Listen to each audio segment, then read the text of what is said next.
하나님 말씀은 구약성경 욥기 6장 14절에서 20절까지입니다.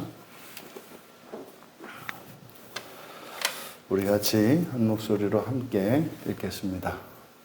낙심한 자가 비록 전능자를 경외하기를 저버릴지라도 그의 친구로부터 동정을 받느니라.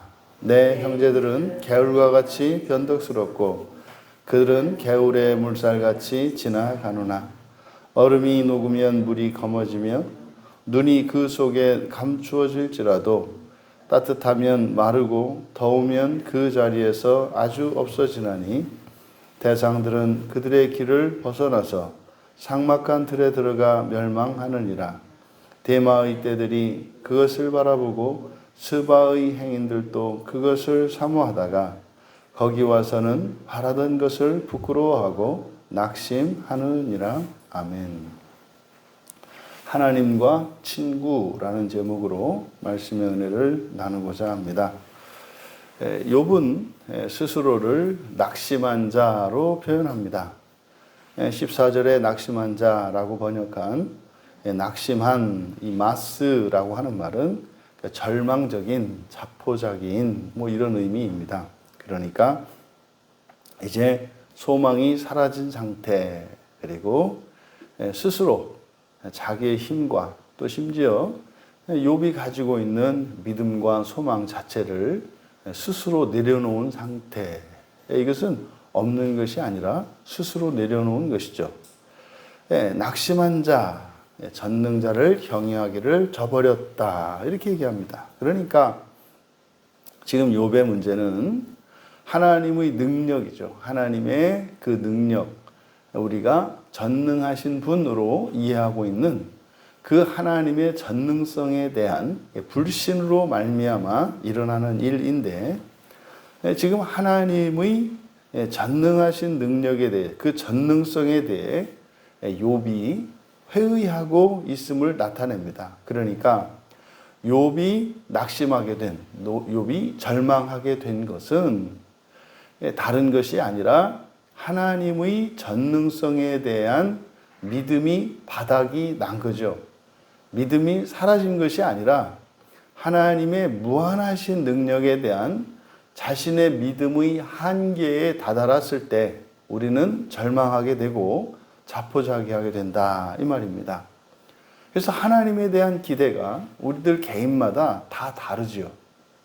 우리에게 아무런 문제가 없거나 부족한 것이 없을 때는 하나님의 능력이 필요가 없지 않습니까? 우리가 가지고 있는 힘과 능력으로 충분히 살아갈 수 있기 때문에 그렇게 하나님께 간절히 매달리는 일이 없단 말이죠. 그런데 우리에게 어떤 필요가 생겼을 때, 우리의 능력으로 감당할 수 없는 어떤 사건이 생겼을 때 우리는 이제 하나님을 의지하고 하나님께 기도하고 하나님께 간구하게 되는데, 우리가 기대하는 바, 그러니까 하나님께서 나의 이 일, 내가 겪은 이 고난을 이겨낼 수 있도록 도움을 주지 못하시겠다라는 생각이 드는 때가 있다, 이 말이죠. 이게 하나님의 전능성의 한계예요.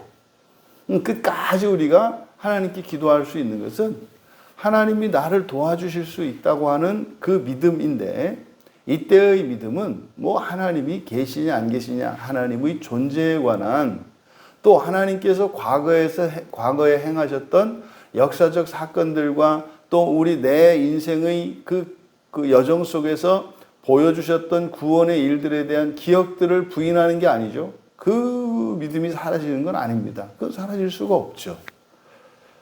우리도 마찬가지로 예수님께서 나를 위해서 십자가에서 죽어주셨다고 하는 그 사실, 나의 죄가 예수 그리스도로 말미암아 씻김을 받고 거기에서 구원이 이루어졌다고 하는 그 믿음이 사라지지는 않습니다. 그런데 당장 현실적인 문제에서, 내가 맞닥뜨린 문제에서 여기에서 나를 구원하실 만한 능력이 없다고 생각하게 되는 지점이 오는 거예요. 그 지점이 우리가 신앙에 대해서 회의를 느끼고 절망하는 순간이다. 또 우리가 아예 하나님께 그런 기대를 하지 않을 때, 예. 그러니까 어떤 문제에 닥쳤는데 하나님이 생각이 안 나는 거죠. 예. 거기서 우리가 알아차릴 수 있는 겁니다. 아, 내가 생각하는 하나님의 전능성이라고 하는 것이, 하나님의 능력이라고 하는 것이 실제로 내가 말로 고백하는 것과는 다르구나. 아, 내가 생각하는 하나님의 능력이라고 하는 능력의 한계가 이 정도구나. 그런 거죠. 하나님께 기도가 되지 않아요. 그게 다른 게 아닙니다. 기도하지 않는다 그래서 하나님을 믿지 않는 게 아닌 것은 아니죠. 기대하는 바가 없기 때문이죠. 기대하는 바가 없는 이유는 뭡니까? 그만한 능력이 없다고 생각하기 때문이죠. 그러니까 바로 우리가 세상을 살아가면서 이렇게 경건 생활이 점점점 심화되어지고 또 이렇게 하나님 앞에서 온전한 사람으로 세워져 가는 이런 과정 속에서 일어나는 변화가 하나님의 능력에 대한 이해죠. 그러니까 어떤 사람들은 이렇게 사소한 일들까지 하나님이 하셔야 되나? 이거는 자신의 능력을 과대평가했거나 아니면 하나님이 그런 일은 할 수 없다고 생각을 하는 거죠.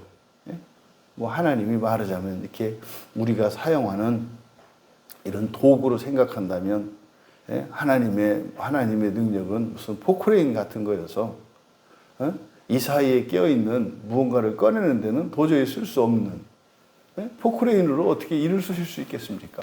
그거는 이쑤시개가 필요하지 않겠어요? 그러니까 그런 일은 하나님은 하실 수 없다고 생각을 하는 거죠.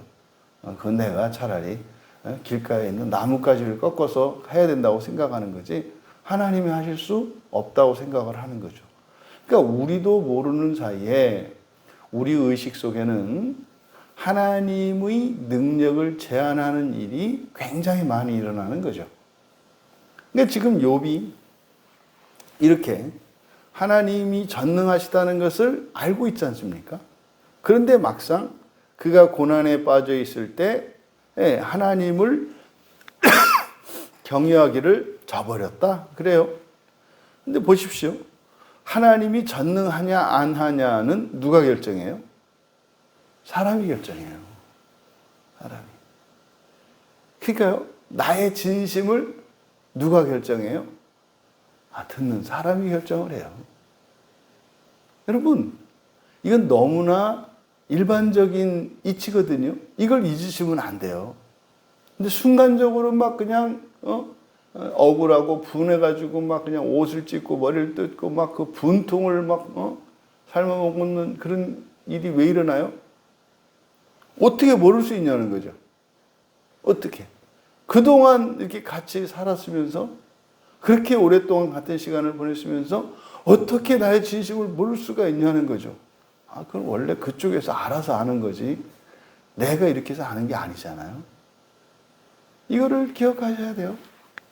아니, 하나님도 우리가 인정을 해주는 판인데 사람이 사람을 인정해주고 사람이 사람을 믿는 일이라는 게 그냥 누가 나를 이렇게 나에 대한 평가가 아무리 잘못돼도 그냥 성은이 만극한 거죠. 그 정도만 생각해 주는 것도 감사한 거죠. 감사한 거죠. 이게 아이러니 아닙니까? 근데 보세요. 지금 욥의 상황은 자신의 능력으로 감당할 수 없어요. 믿음의 한계도 뛰어넘었어요. 인내의 한계도 뛰어넘었어요. 그러니까 하나님이고 뭐가 없어요. 보이는 게 없어요. 그러면요, 절대적으로 자기의 힘으로는 벗어날 수 없는 상태 아닙니까? 그렇잖아요. 그러면 이런 상황은 정말 무한한 능력을 가진 전능자만이 해결해 줄 수 있는 거잖아요. 욥의 상황은. 그럼 하나님이 전능하신 분이니까 하나님께 의지해야 되는 거잖아요. 근데 왜 하나님을 의지하지 않을까요? 이거는 욥에게만 일어난 일이 아니잖아요. 우리들이 일상을 살아갈 때 어떨 때 보면 하나님께 전적으로 매달리고 의지하지 않지 않습니까? 왜 그럴까요? 하나님의 전능하심이 무엇인지 모르기 때문이다.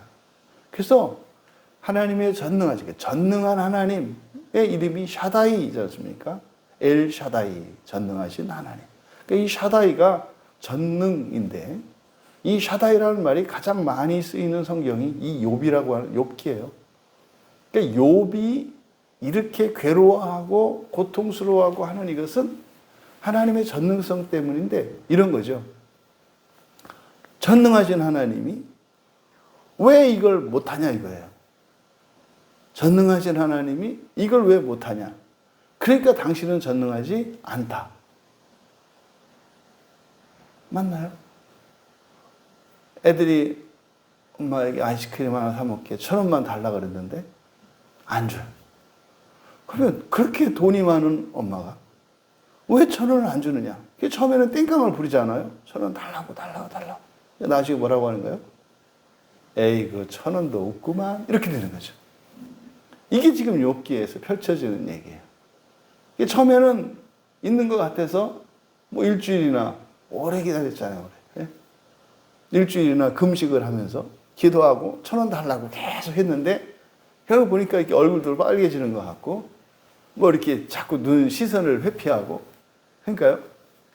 없구만이라고 결론을 내린 거죠. 근데 이게 논리적으로 일어난 일이 아니라 무의식적으로 우리 안에 일어난 일이에요. 그러니까 어떻게 해요? 경외하지 않잖아요. 두려워하지 않잖아요. 그러니까 경외하지 않는 정도가 아니라 이거는 하나님에 대한 공포심이 사라진 거예요.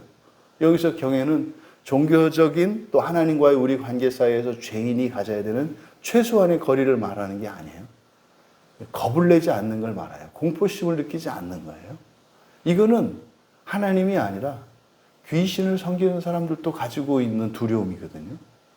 이거는 뭐 하나님이 아니라 사람 사이에도 나보다 더 힘이 강한 자에 대해서 가지고 있는 약한 사람이 다 가지고 있는 공포심이거든요. 그러니까 지금 여기서 전능자를 경외하지 않는다라고 하는 거는요, 배는 게 없다 이 말이에요. 배는 게 없다. 왜요? 별거 아니거든요. 능력이 없어 보이거든요. 그러니까 사람들이 하나님을 끝까지 전적으로 의지하지 않는 이유, 그것은 뭐다? 하나님의 전능하심의 의미가 무엇인지 모르기 때문이다. 이어지는 욥의 말은 그럴지라도 그래도 친구로부터는 동정을 받는다 이렇게 얘기를 해요. 이게 지금 욥이 친구들에게 하는 말이거든요. 여기서 동정이라고 번역한 이 말이 헤세드입니다. 헤세드. 그러니까 헤세드라고 하는 것은 언약적 신실함, 그러니까 약속을 반드시 지키는 그것을 의미하기 때문에 친구 사이에 이 헤세드를 사용했을 때 여기서 이제 동정이라고 번역을 했습니다만 이 헤세드의 의미는 뭐겠습니까? 친구의 변함없는 우정과 지지를 의미하는 거겠죠. 그러니까 지금 욥은 말입니다. 낙심한 자가 전능자를 경외하기를 벼버릴지라도 친구로부터는 그 우정과 변함없는 우정과 지지를 받는 거다. 여기서 이 욥의 생각을 우리가 알 수 있는데 욥은요, 하나님, 전능하신 하나님보다 더 믿을 만한 게 누구예요? 친구라는 말이에요. 그러니까 욥이 가지고 있는 생각이 그래요. 그러니까 하나님은 나를 저버릴지 몰라도 절대로 나를 끝까지 저버리지 않는 게 있는데 그게 누구라는 거예요? 친구라는 거죠. 이때 친구는 사람입니다. 사람 친구를 말하는 거죠. 그러니까 하나님은 나를 버려도 나를 절대로 버리지 않을 것이라고 믿는 대상을 친구로 이야기하는 거죠. 그래서 욥은요, 하나님보다 친구를 더 신뢰해요. 여러분이 하나님보다 더 신뢰하는 친구는 누구십니까? 다 있죠. 가족 가운데 누가 있든지, 정말로 여러분들이 믿을 만한 누가 있든지, 뭐 이런 거죠. 욥에게는 바로 욥을 찾아와서 위로하고 있는 이 세 친구가 하나님보다 더 신뢰할 수 있는, 그리고 하나님보다 더 자신을 신뢰하는 그런 사람들이 친구였다는 사실을 알 수 있죠. 그러니까 여기서 욥은 친구들에게 어떻게 너희가 뭐 이렇게 얘기를 하는 거죠. 어떻게 친구인 너희들이 이 우정을 저버릴 수 있는가? 그러니까 지금 욥은 친구들이 우정을 배신한 것으로 받아들이고 있어요. 근데 여러분, 친구 입장에서는 억울한 얘기라니까요. 그러니까 욥이 아주 뒤틀어져 가지고 말이죠. 뭐 이런 인간인지 모른 거예요. 아니 여러분, 천리길을 마다하지 않고 그 고난의 소식을 듣고 지체 없이 달려와서, 더더군다나 친구들이 약속을 잡고 만사지쳐놓고 찾아와 가지고 그 욥이 겪고 있는 그 고난을 몸으로 마음으로 느끼며 또 실제로 그 고난에 동참을 해서 하나님께 거기서 벗어날 수 있도록 구원해 주시도록 기도했던 친구들 아니에요. 그리고 떠나지 않고 있잖아요. 돈도 명예도 뭣도 아무것도 없는 욥입니다. 사람들로부터 이제는 동정이나 받고 이제는 홀대받는 욥입니다. 욥에게서 이 친구들이 어떤 유익이나 무엇을 기대할 게 아무것도 없습니다. 그런데 안 떠나잖아요. 우정을 저버린 거 아니잖아요.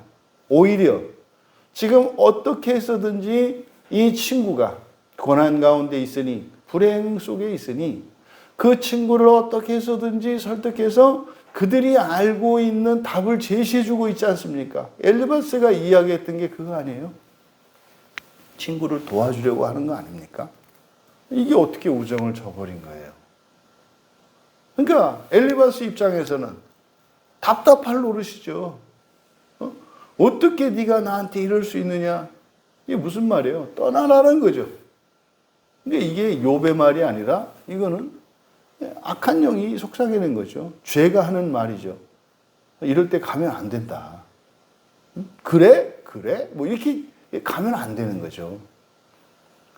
지금 욥이 상황 파악을 못하고 있잖아요. 아니면 이 말이 가짜든지. 그러니까 이제 욥은 그렇게 생각하고 있습니다. 이어서 15절에 있는 내용. 내 형제들은 개울과 같이 변덕스럽고 그들은 물살같이 지나가느나 해서 쭉 이야기하는 이 내용은 형제들은 그럴 수 있어요. 그러니까 형제들보다도 더 믿는 것이 욥이에요. 그러니까 형제들보다 더 믿을 만한 것이 친구입니다. 그게 뭐 우리말 속담에도 이웃사촌이라는 말이 있듯이 그런 거죠. 또 그런 친구, 그러니까 형제보다도 더 믿었던 친구, 욥에게 있어서는 그런 거였죠. 그러니까 하나님보다도 더 믿을 만했고 친구보다도 더 믿을 만했던 형제보다 더 믿을 만했던 그 친구들이 어떻게 변해요? 16절부터 얼음이 녹으면 물이 검어지고 눈이 그 속에 감추어질지라도 따뜻하면 마르고 더우면 그 자리에서 아주 없어지나니 허무하게 사라지는 걸 말해요. 그러니까 어떻게 친구가 이랬단 말인가? 뭐 이런 거 아니겠습니까? 그러니까 또 뒤에 이어지는 18절에서 20절까지의 내용은 대상들이에요. 대상이라고 하는 것은 뭐 지금으로 이야기하면은 뭐 종합상사 아닙니까? 무역을 하는 뭐 개인 이런 업자도 아니고 이 대상이라고 하면은 종합상사죠.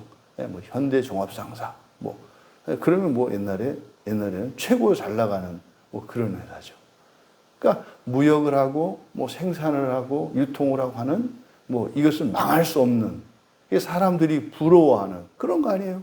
뭐 요즘에 대기업의 총수는 그만두고 대기업 직원만 돼도 사람들이 부러워하는데, 그러니까 여기서 대상들은 할 때 이 대상은 뭐 우리나라에 있는 회사 대상 뭐 이런 거죠. 근데 멸망해버렸다 그래요. 근데요, 대마의 떼들이 스바의 행인들이 그것을 사모하다가 그게 모두 바라는 거예요. 그러니까 지금 친구가 친구가 욥에게 있어서 무엇과 같았던 거예요? 대상과 같았던 거죠. 절대로 망할 수 없는 그런 친구였던 거죠. 그런데 말입니다. 지금 이 친구들이 자신을 배신한 것처럼 여겨지니까 다 소용이 없다. 뭐 이런 거 아니겠습니까? 그러니까 여기서 이야기하는 대마의 때 스바의 행인 자신을 말하는 거죠. 자신을. 그리고 삭막한 들 다 자신을 이야기하는 거죠.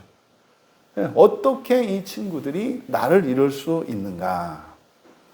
여러분, 여기서 우리가 알 수 있는 것은 욥의 중심에 깊이 자리 잡고 있었던 것이 바로 친구였다는 것을 알 수 있습니다.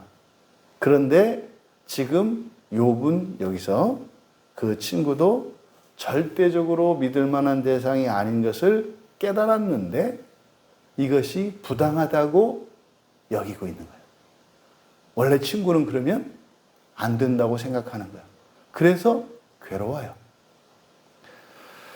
여러분, 우리가 절대적으로 무한히 믿을만 하고 또 믿지 않을 수 없는 분이 전능하신 하나님이에요. 엘샤다이. 근데 그분이 그렇게 전능하기만 하신 것이 아니라 우리를 믿고 사랑하시잖아요. 그분이 예수 그리스도 아니십니까? 하나님이 전능한 분이시고 그런 하나님이 전능하신 하나님이 나를 절대적으로 믿으시며 절대적으로 사랑하신다는 것을 보여주신 것이 예수 그리스도예요. 그러면요, 우리가 예수 그리스도를 믿지 않을 수 없고요. 그리고 우리가 절대적으로 믿을 수 있는 존재는 예수 그리스도 한 분밖에 없어요. 우리는 이것을 잊으면 안 됩니다. 그것을 시험해 보려 할 필요 없다. 아니, 여러분, 세상에 어떤 사람이 어떤 물건을 사용하든 뭘 하든 이렇게 해서 이렇게 믿을 만한 기관, 권위 있는 사람에 의해서 이렇게 인정을 받으면 그대로 믿고 사용을 하지, 누가 그거를 처음부터 끝까지 다 뜯어서 다시 확인해 보고 그렇게 합니까? 네? 하다못해서 이렇게 우리 음식을 사 먹을 때도 시장에서 파는 것은 그냥 뭐 이렇게 두려워하지 않고 그냥 먹지 않습니까? 응? 어느 누가 그걸 갖다가 다 이렇게 해서 일일이 뭐 그거는 기미상궁이나 하는 일이지. 그냥 먹잖아요, 그냥. 그러면 정말 예수 그리스도는 전능하신 하나님이시라는 것. 나를 절대적으로 믿고 나를 절대적으로 사랑하셔서 언제나 나의 선을 위해서 일하고 계시다는 것을 우리가 믿고 그냥 따라가면 될 일이죠. 그런데 말입니다. 우리가 한계를 정해놓고 있다는 거예요. 그러니까 이상한 일을 하고 살아요, 우리가. 정말로 우리는 하나님이 전능하신 것을 믿거든요. 근데 문제는 어떤 사건이 빵 터지고 나면 머리가 서버리는 거예요. 그리고 그때 마치 하나님을 처음 아는 것처럼 아주 낯선 존재인 것처럼 그래서 이거를 하나님께 맡길 수 있나 없나 이게 항상 고민하는 거죠. 항상 어떤 일감이 있으면 이거를 맡겨도 될까 안 될까 뭐 이렇게 이제 늘 하나님을 간보는. 여러분, 나 자신은 과연 어떤 경우라도 주님을 의지할 만하고 신뢰할 만한 분으로 믿고 있는지, 주님의 능력을 믿는 거죠. 주님의 능력을 얼마만큼 믿고 있는지 우리들 스스로 점검해 보아야 합니다. 또한 상대적이고 제한적인 능력을 가진 것이 사람이지 않습니까? 아무리 좋은 친구라 할지라도, 아무리 뛰어난 친구라 할지라도, 아무리 나를 사랑하는 친구라 할지라도 그의 능력으로, 그의 사랑으로 할 수 없는 그런 한계 상황들이 있어요. 그런데요, 우리는 그냥 그 친구를 무조건 전능한 존재처럼 그냥 믿어버려요. 친구는, 내가 믿는 누군가는 마치 무한히 나를 사랑하고 무한히 나를 믿고 무한히 나를 도와줄 수 있는 존재인 것처럼 내가 일방적으로 정해요. 너는 나의 영원한 친구야. 뭐 이렇게 해놓고 그 친구가 영원하지 않으면 책임은 그 친구한테 줘. 아니 그 친구 자체가 영원한 친구가 된 거는 자기가 정한 거지 그 사람이 영원한 친구인 건 아니라니까요. 없어요. 그런 사람, 그렇게 될 수 있는 사람이 없다고요. 근데 우리가 거기다 그냥 관을 씌워주고 너는 나의 영원한 친구야. 그리고 너는 특별히 나에게 선택을 받았어. 그래서 물론 특별 대우는 하죠. 근데 그 값을 나중에 톡톡히 치르거든요. 아니 어떻게 할 수도 없는데 영원한 친구인 네가 어떻게 그러니까요. 아니 지 한 목숨도 어찌할 수 없는 사람에게 전능성을 부여하고 그에게 절대적인 신뢰를 하려고 하는 아니 멀쩡히 살아계신 전능하신 하나님을 그냥 쉽게 믿으면 되지 전능하지도 않은 거를 전능하다고 해놓고 거기다가 왜 이렇게 절대적인 믿음을 보이려고 하냐 이 말이에요. 왜요? 나는 전능자가 필요한데 내가 믿고 싶은 것은 전능자가 아니라 내가 원하는 대상이에요. 우리는요 지옥에 떨어질지라도 내 마음에 안 들면 천국에 안 가는 거거든요. 얼마나 비합리적인 사고를 하고 있는지 이게 뭐야? 이게 거짓 감정의 작용이지 않습니까? 인생이 코미디죠. 전능한 하나님은 그거 인정 안 하고 그냥 어떻게든지 그냥 그걸 깎아내리려고 하고 전능은 그만두고 뭐 능력도 없는 사람에게는 전능성을 부여하고 그냥 그에 대해서 이렇게 무한한 신뢰와 기대와 혼자 소망을 다 거기다 퍼붓고 돌아오는 대가는요. 지금 욥이 느끼고 있는 낙심이잖아요. 우리가 하나님을 전능하신 하나님을 믿고 의지했다면 결코 우리가 낙심하거나 절망할 일이 없겠죠. 그러니까 우리가 겪는 이 모든 절망과 낙심이라고 하는 근본적인 이유는 뭡니까? 그 대상을 정확하게 파악하지 못하는 거예요. 전능하신 하나님이 아니라 자꾸만 사람을 믿음의 대상으로 삼고 사람의 능력을 절대시하려고 하는 우리의 과오로 인한 것임을 기억해야 합니다. 누구로부터 상처를 받았다고요? 그 상처의 시작은 뭐였어요? 과분한 신뢰와 과분한 기대였다 이 말이에요. 그거는요 원래 하나님께 가야 할 것이었어요. 그러니까 하나님께 기도할 시간에 성경 보아야 할 시간에 전능하지도 않은 자를 전능한 자로 알고 거기다가 온갖 시간과 물질과 정성과 사랑을 쏟아 부으면서 그거는요 실망하고 절망하기 위해서 들어놓았던 적금이라는 사실을 깨닫게 되죠. 여러분 오직 하나님께 우리가 모든 것을 의지하고 살아간다면 실망할 일 없죠. 기도할 일만 있어요. 사람이 능력이 한계가 있고 무능하고 취약하다는 사실을 인정을 하면 사람에게 믿고 기대고 의지하고 상대방에게 실망하고 상대방에게 지나친 것을 요구하고 부담을 주는 일 없죠. 다만 사람을 사랑하고 아끼고 포용하고 그렇게 되지 않겠습니까? 여러분 친구에 대해서는 우리가 이해해주고 포용하고 사랑하고 친구가 되어주는 겁니다. 친구가 되어주기를 요구하는 거 아닙니다. 힘 없어요. 친구는 되어주는 겁니다. 서로가 서로에게 친구가 되어주는 거죠. 나의 친구가 되어달라고 요구하는 것이 아니라 되어주는 겁니다. 우리가 우리의 친구가 되어주기를 요구할 만한 분은 오직 예수 그리스도 한 분입니다. 이것이 바뀌는 거죠. 이것이 바뀐 게 문제예요. 주님께 나의 친구가 되어 주십시오라고 요청하고 간구하고 은혜를 구해야 되는데 사람을 쫓아다니면서 친구가 되어 주십시오 이렇게 이야기를 하고 사람에게 친구가 되어 줘야 되는데 하나님께 친구가 되어 주려고 해요. 성경 한번 봐주려고 하고 기도 한번 해주려고 하고 예배 한번 드려주려고 해요. 어떤 때는 그래서 짜증나는 거죠. 얘는 만족을 몰라.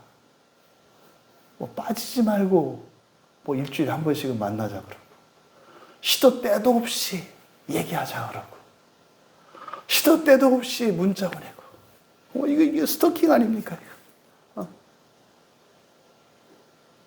시도 때도 없이 문자 보내잖아요. 곁에 두고 보라네. 여러분 친구가 되어주시고자 하시는 주님의 그 초대와 호의를 저버리지 마시고 오히려 우리가 주님께 친구 되어주시기를 간구해야 되는 입장인 것을 그냥 현실적으로 잘 파악하시고 또 우리에게 주신 능력과 힘으로 나보다 어려운 처지에 있는 그런 이들의 친구가 되어주며 살아가는 우리 모두 되시기를 주님의 이름으로 축원합니다. 존귀하신 하나님, 하나님과 사람 사이에서 일어나는 이 친구 관계가 어떠해야 하는 것인지 살펴보게 되었습니다. 진정으로 저희들이 친구가 되어주기를 간구하고 또한 절대적으로 믿고 의지할 것은 하나님이고 오히려 우리의 친구된 이웃들은 우리가 친구 되어주어야 하는 것이 자명한 이치임에도 불구하고 오히려 친구가 되어주어야 하는 사람들에게 나의 친구가 되어주기를 기대하며 의지하며 살아가는 이것이 얼마나 어리석은 것이며 오히려 우리가 매달려야 할 하나님이 우리를 친구 삼고자 하실 때에 그것을 하찮게 여기고 거절하며 살아가는 이 말도 안 되는 우리의 상황이 깨달아지게 하여 주셔서 하나님을 친구 삼고 친구들에게 친구가 되어주기 위해 살아가는 그래서 이 세상을 살아가는 동안 낙심하거나 절망하지 않으며 언제나 믿음과 소망의 진전을 이루며 살아갈 수 있도록 은혜를 내려 주시옵소서. 감사하며 예수님의 이름으로 기도하옵나이다.